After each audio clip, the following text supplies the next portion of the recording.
Acritex Top Coat Gloss White. Gagawa tayo ng dirty white. Ito yung ting-ting color niya, rose sienna. Konti-konti lang ang paglagay nito mga sir. Huwag nyo bibiglain, patak-patak lang ha. Napakatibay niyang Acritex na pintura. Walang sinabi ang dito, ang latex. Lalo na sa labas, napakatibay, ulan at araw. Tumatagal talaga yan. Medyo doble nga lang ang presyo niya kumpara sa latex, Pero sulit na sulit mga sir.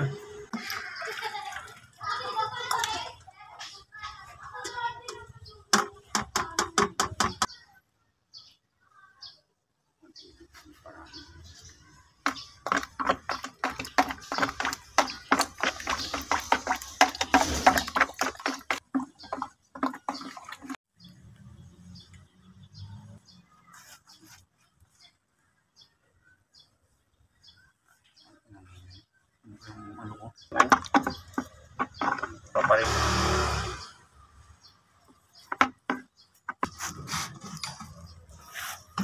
Bahala kayo maglagay.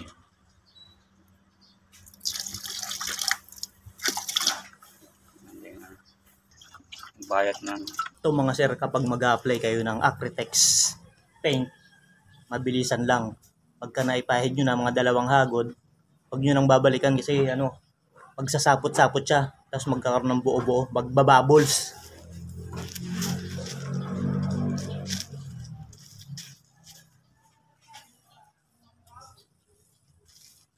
Dugbulin mo.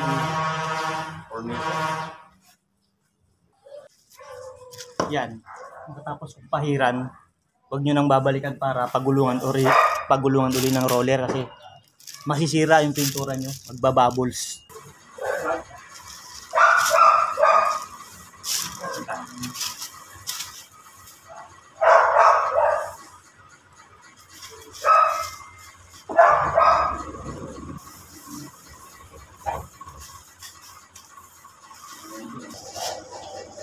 Pag oras na, pagka-40 ka lang.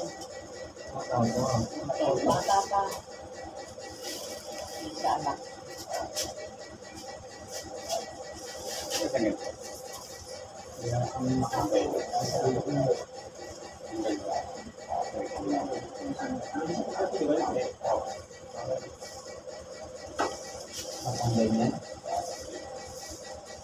Opo.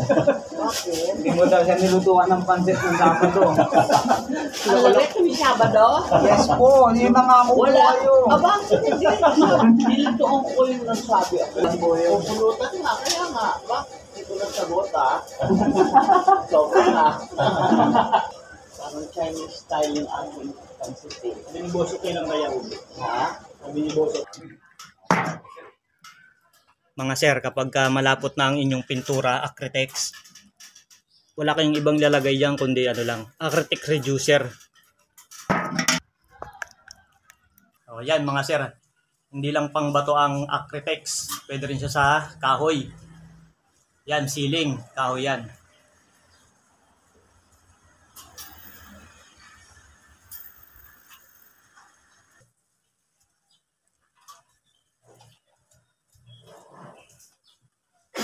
I-edit ko yan. Hindi pa yung Acritex.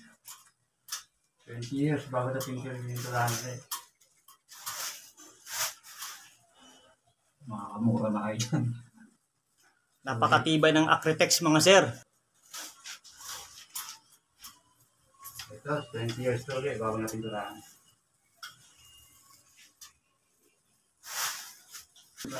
Acritex. Acritex, baka may pudding kayo dyan. Medyo malalaki na yung papa. Nag-aalala kami kasi bahay na lang yung bahay. Yung madali, sabi niyo ganun.